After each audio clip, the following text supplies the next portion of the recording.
Hai semua, kita bertemu lagi dalam Kisah Seram. Hari ni, I nak share satu kisah yang dikongsi oleh Ila, bukan nama sebenar.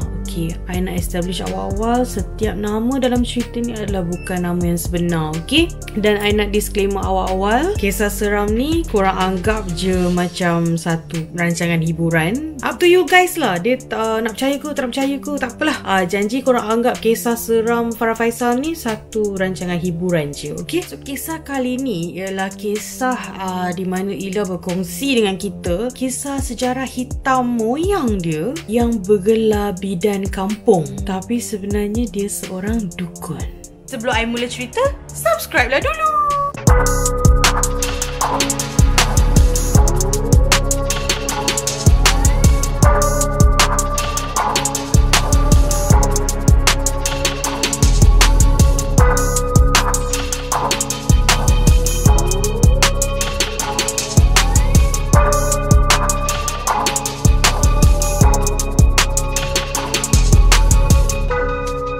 Okay, menurut Ila, cerita ni dia dated back dari zaman sebelum merdeka lagi. Yelah, nenek moyang kan. Tak ada spesifik date, tapi dia kata cukup kita kenal moyang dia ni dipanggil Nyang Teh. Teh. Mungkin dia putih kot, orang-orang dulu kan macam tu. So, Nyang Teh. Nyang stands for moyang lah. Nyang Teh. Nyang Teh ni kalau kat kampung, dia memang serba-serbi boleh lah. Dia boleh urut, dia lah bidan kampung. So, dia lah jaga orang berpantang. Kalau budak-budak demam, memang orang suka bawa jumpa dia lah untuk diubatkan. Bagi masyarakat kampung tu, memang Nyang Teh ni ilmu dia tinggi lah. Lepas Nyang Teh meninggal, Tok Yah pula take over. Tok Yah ni siapa pula? Tok Yah ni adalah anak kepada Nyang Teh. Sama juga, dia punya career, dia punya job scope sama. Dia lah yang tukang urut, dia lah sambut baby, dia lah jaga wanita pantang, dan dia juga baikkan kanak-kanak yang tak sihat. So, begitulah Tok Yah ni. Dia apa saja yang arwah mak dia buat, dia buat. Until lah dia jatuh sakit. Bila Tok Yah ni jatuh sakit, dah tua kan. So, Tok Yah tak larat dah nak urut orang ke, nak ubat orang ke, tak larat dah. Dia punya sakit ni macam melarat tau, terlantar je. Tapi Tok Yah ni bukanlah sebatang kara ke apa. So, Tok Yah ni dia ada 4 orang anak. So, bersilih ganti lah anak-anak dia ni carikan orang untuk ubatkan ibu dia orang ni. Tok Yah ni bersilih ganti orang datang, tak baik-baik. Tak tahulah cara dia berubat ni macam mana, sebab tak spesifik cerita kita kan. Cuma cukup kita tahu pelbagai tukang rawat yang datang untuk ubatkan Tok Yah ni, Tok Yah masih keadaan dia sama je, sakit. I mention kan Tok Yah ni ada 4 orang anak. 2 lelaki, 2 perempuan anak dia. 2 lelaki Budi dengan Bayu. 2 lagi perempuan Cendana dengan Cempaka. Okay, Budi, Bayu, Cendana, Cempaka. 2 lelaki, 2 perempuan. Dalam pada masa Tok Yah ni duk sakit-sakit kan, seorang demi seorang anak dia pula meninggal secara mengejut. Mula-mula Bayu meninggal, diikuti oleh Cendana, dan seterusnya Cempaka. Budi je yang tak meninggal, mengejut. So, Budi ni lah yang tolong jaga Tok Yah ni. Ibu dia ni kan tolong jaga. Memang Budi je lah yang jaga mak dia ni yang sakit ni. Tapi Budi walaupun jaga mak dia, dia tetap kerja lah. Keluar sana sini kerja lah. Of course, macam mana kita nak jaga mak kita kalau kita tidak bekerja kan. So, dia jaga mak dia hari demi hari berlalu. Tiba-tiba kan I mention Tok Yah ni sakit aja. So, bila sakit terbaring je lah orang tua-tua ni kan. Ada satu hari ni Budi balik kerja, dia terdengar suara ibu dia nangis.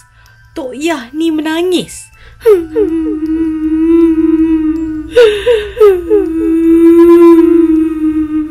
Budi dia terkejut. Mak menangis?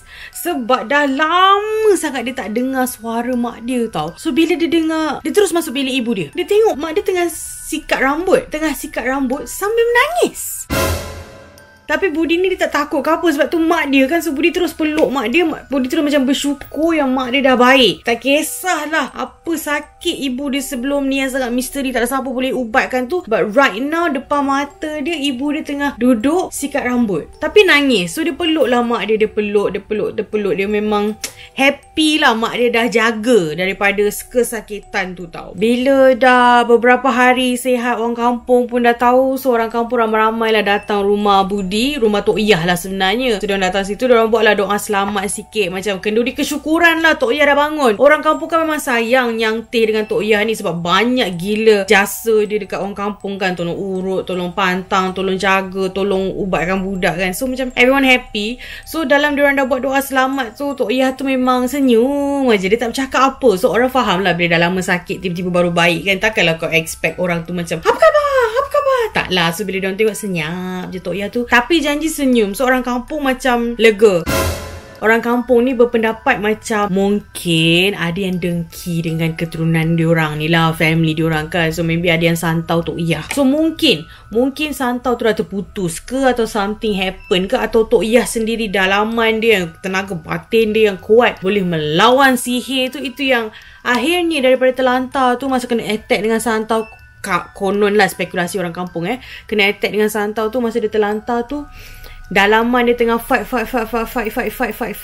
Akhirnya pam, okay, terjaga. Dia dah tepis segala santau tu. Itu yang buat Tok Iyah berjagalah daripada terus terlantar sakit. So orang kampung semua tengah happy lah. So Tok Iyah ni hari berganti hari, tahun berganti tahun, kita cut short lah. So Budi akhirnya berumah tangga, tapi masih duduk lah dekat rumah Tok Iyah tu. Dia masih jaga mak dia. Tapi Tok Iyah memang lepas dia terjaga daripada dia sakit melarat tu, dia memang tak ada dah urut orang ke, bantu orang beranak ke, dah tak ada. And orang pun tak adalah nak pergi kat dia sebab dia pun dah tua kan. And dia pernah sakit lama, so orang tak adalah kacau dia ke apa. So family tu hidup macam biasa je. Budi kahwin, duduk kat situ juga macam biasa, yada, keluarga bahagia, kehidupan diteruskan. Until ada satu hari Tok Iyah yang selama hari ni senyap, tak buat apa pun, tiba-tiba dia cakap kat isteri Budi, kamu duduk je, tak payah buat apa-apa.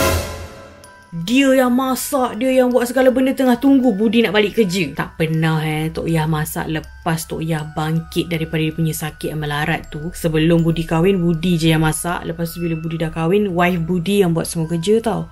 So sekarang ni tiba-tiba Tok Iyah bersilat kat dapur ni. Sihat walafiat sangat-sangat ni, walaupun tua. So Budi dah balik, Budi tengok bini dia macam, dia tunjuk kat dapur, Tok Iyah tengah sibuk-sibuk tau.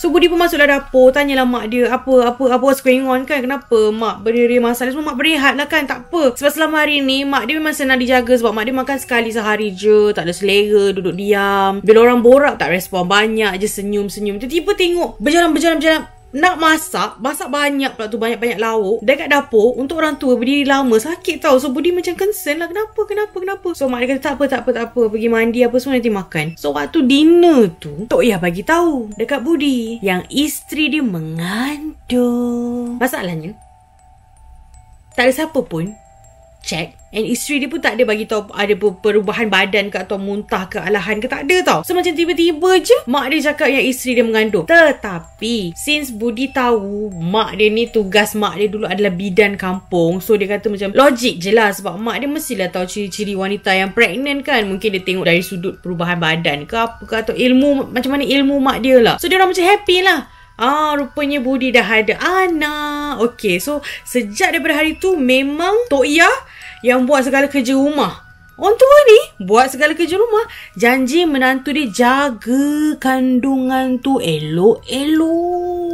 Dia kan trauma, anak dia dah pernah meninggal seorang demi seorang. So dia tinggal satu je Budi ni.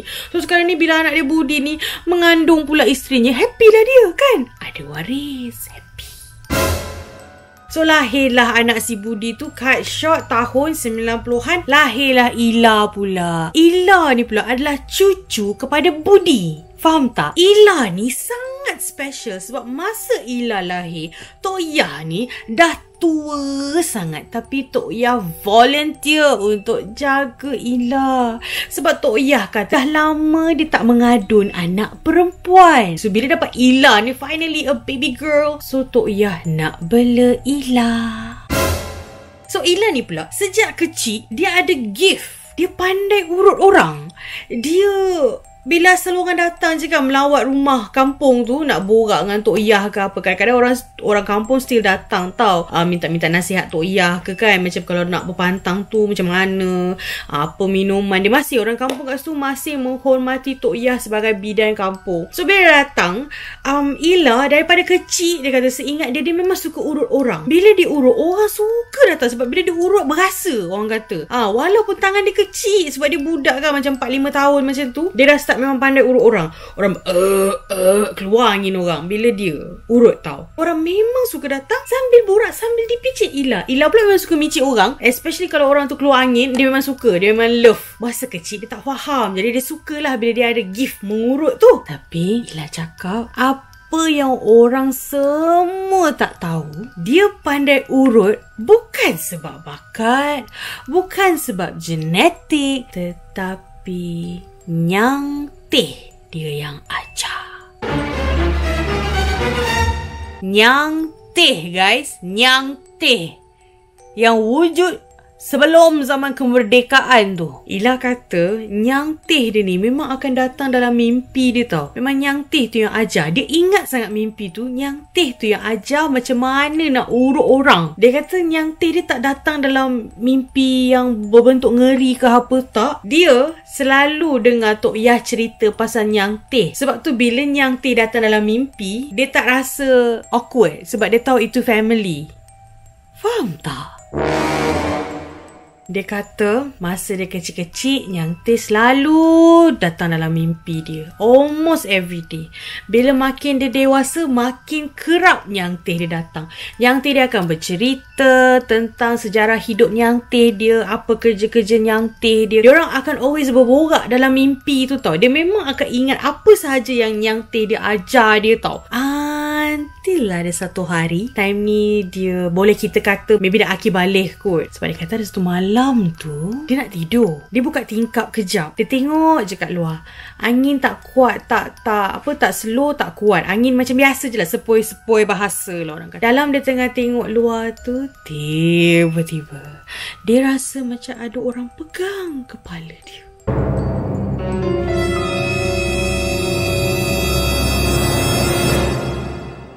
Dia nak pusing. Pop, orang tahan. Jangan tulis. Suara keluar. Dia tahu. Itu suara Nyang Teh.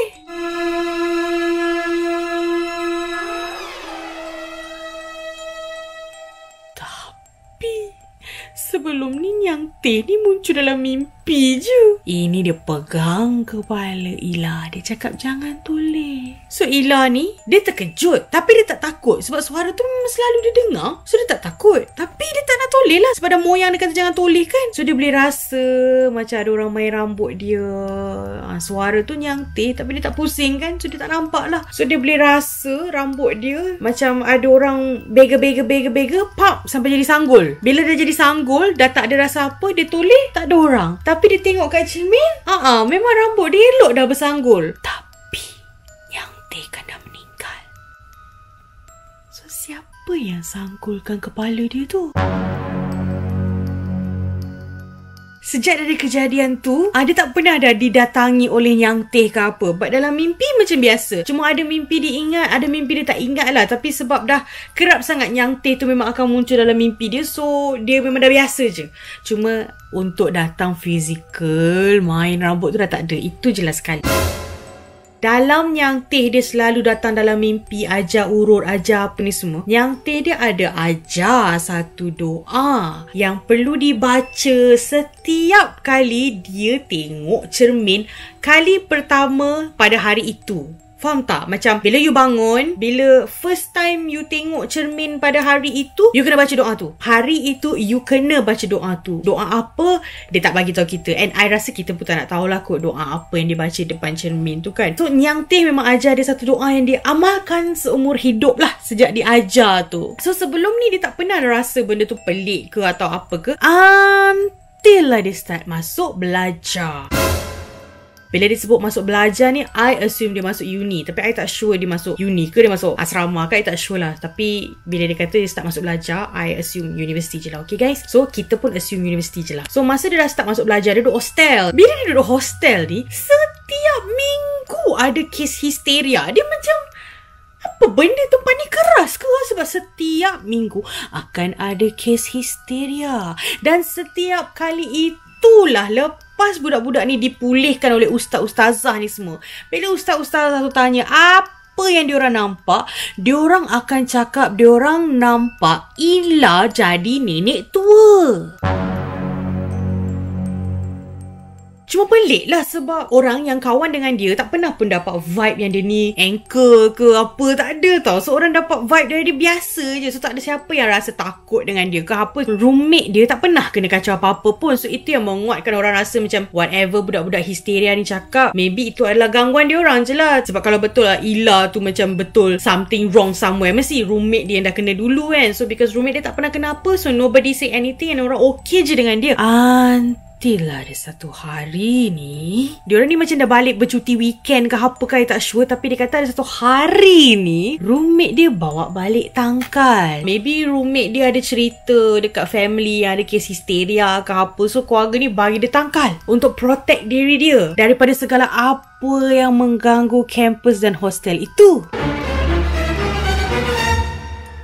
Sejak roommate dia tu ada tangkal, bermulalah episod aneh di mana bilik itu kadang-kadang bau bangkai, kadang-kadang bau bunga melo, kadang-kadang waktu tidur ada orang panggil-panggil nama mereka. Nama setiap roommate dia. Dalam bilik tu ada 4 orang. 4 nama dipanggil. Kejap panggil yang itu, kejap panggil yang ini. Akan ada sayup-sayup orang panggil-panggil nama dalam bilik tu. Tapi tak ada orang lain selain mereka tau. Gangguan paling ekstrim mereka adalah pada satu malam ini di mana tak tahu kenapa diorang decide nak main Uno Steko. Itulah orang tua-tua selalu cakap, jangan seronok-seronok sangat, nanti menangis. Betul.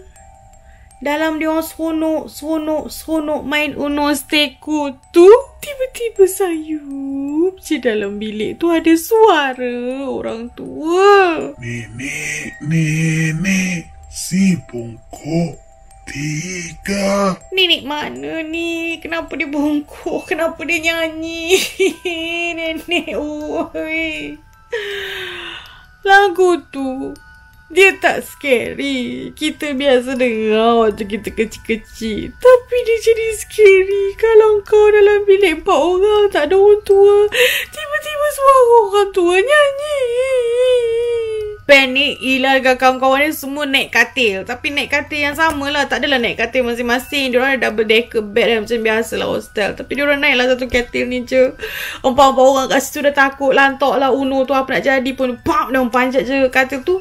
Diorang tarik selimut. Memang selimut tu kecil je, tapi tak kisahlah. Vap! Diorang selubung lah masing-masing 4 orang dalam tu. Sepi tau. Sepi tiba-tiba. Jelas bunyi nafas masing-masing tau. Begitu sepi malam tu. Tak ada bunyi motor ke, tak ada bunyi cengkerik ke, tak ada bunyi apa. Selalunya tak adalah sepi sangat. Slowly macam ada bunyi orang panjat katil tu. Alamak, ada bunyi orang panjat. Tapi diorang akan selubung. Diorang tak nampak, tak nak tengok, tak nak tahu. Lantok lah nak panjat ke apa. Janji diorang 4 orang dalam satu selimut. Lepas bunyi katil tu, sepi balik. Masing-masing diam ni, takut. Lepas tu, bunyi macam ada orang atas katil, atas diorang tu tau. Sayup je pula. Suara nenek tu datang balik. Siang mengantuk, malam berjaga. Sepi balik. Apa ni? Takut kalau sepi-sepi ni kejap lagi ada bunyi ni.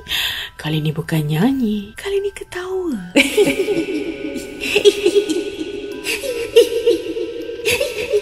Alamak, dia ketawa pula. Dia seronok pula lah. Nenek mana ni yang seronok tengah malam ni. Zas! Selimut diorang macam ada orang rentap tau. Terkejut semuanya. Uish, benda jadi terlalu laju. So waktu rentap tu memang semua nampak. Tak ada apa yang merentap. Wah, macam tu je. Semua panik, semua diam tau. Until lah dia punya roommate ni, salah seorang ni, tiba-tiba dia start baca je ayat kursi. Dia start je baca ayat kursi tu, nenek tu sambung nyanyi. Mencari cucu di mana ada. Yang budak ni yang tengah baca tadi, tiba-tiba terdengar suara nenek tu nyanyi. Dia tergamam, dia terberhenti bacaan dia. Sepi balik bilik. Ada bunyi jerit pula tiba-tiba dari luar, tak tahu daripada arah mana. Dalam diorang tengah nak proses, ada nenek yang sambung nyanyi, kawan dia terdiam baca ayat kursi, ada orang jerit ni semua. Bang bang bang bang bang bang bang. Pintu bilik diorang pula ada orang ketuk, takutnya. Diorang ketuk tu, diorang dah takut, diorang dah panik dah. Tapi ada orang cakap, weh cepat keluar, pergi surau, histeria. Leganya empat-empat ni bila dengar suara orang lain. Sebab tadi memang diorang macam tak tahulah, terstuck dalam satu bilik. Lepas tu diorang tak tahu nak buat apa, terfikir apa kan. Sebelum tu ketuk, diorang terjun daripada katil tu. Tak adalah terjun, diorang just lompat je daripada katil tu. Pak buka pintu, tengok memang lah, ramai dah. Memang dah nak pergi ke surau. So diorang pergi je lah kat surau juga. Lari keluar je lah biar ramai-ramai. Takut dalam bilik ada nenek tak tahu. So sampai je dekat surau tu memang dengar sana sini macam histeria besar-besaran dekat hostel dia sebenarnya. Dia orang je tak tahu. So malam tu memang operasi untuk menghentikan gejala histeria tu. Lepas tu ramai-ramai tidur kat surau. Esok diorang diarahkan untuk pulang. Lepas daripada kejadian tu, lepas seminggu baru diorang masuk balik diorang punya hostel. Okay, masuk dan hari demi hari berjalan seperti biasa. Macam tak ada apa gangguan dah. Lah ada satu hari dia dikejutkan dengan kabar berita yang dia perlu dibawa berubat. Siapa yang inform keluarga dia tak tahu. Tapi dia syak pihak hostel lah kot, berdasarkan laporan-laporan yang diorang dapat daripada histeria maybe. Tapi kenapa dia kena berubat? Rupanya Nyang Teh yang kita kenali dalam kisah ini, yang telah meninggal dunia lama dah, dia hidup pun zaman sebelum merdeka dulu, pernah menuntut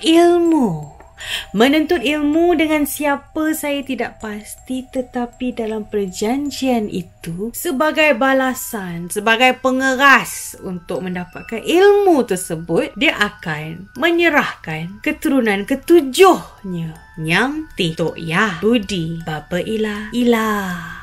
Ila adalah keturunan kelima. Tetapi kalau secara logik kita akan ambil nasab bapa, jadi keturunan dia akan terhenti di Ila, betul? Tetapi dalam perjanjian yang kita tidak faham ini, dia tak kisah kau ikut keturunan nasab bapa ke, kau ikut keturunan nasab mak ke. Janji dalam family kau yang nombor 7 itu dia mahu. Itu saja kisah yang ada untuk kongsi dengan kalian pada kali ini.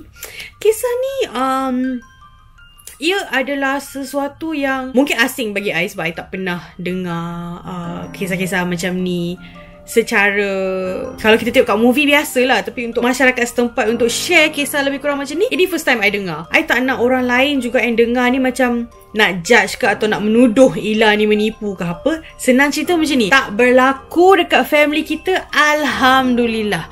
Bila orang tu kongsi, kita ambil kisah tu jadi pengajaran. Pengajaran dia apa? Janganlah kita mudah untuk membuat perjanjian yang melibatkan keluarga kita. Dia kadang-kadang bila benda-benda mistik adik kudrati ni, dia suka keturunan ketujuh lah, anak ketujuh lah, apa, dia memang suka pik macam tu. Story ni dah hantar lama, baru nak cerita. Mana tahu by the time I cerita sebenarnya dah settle dah pun. And kepada anda semua, anggap kisah seram Farah Faisal satu hiburan. Just ambil macam rancangan hiburan. Yang mana baik kita jadikan tauladan, yang mana buruk kita jadikan sempadan. Andai anda ada kisah lebih kurang sama ataupun lain lagi ekstrim macam ni, apa sikit je ni perjanjian keturunan ketujuh, I punya story lagi hebat. Okay, hantarkan story anda kepada email yang tertera di bawah. Kita dengar je lah, dengar lepas tu tidur dah, tak payah fikir banyak. Okay, bye, Assalamualaikum.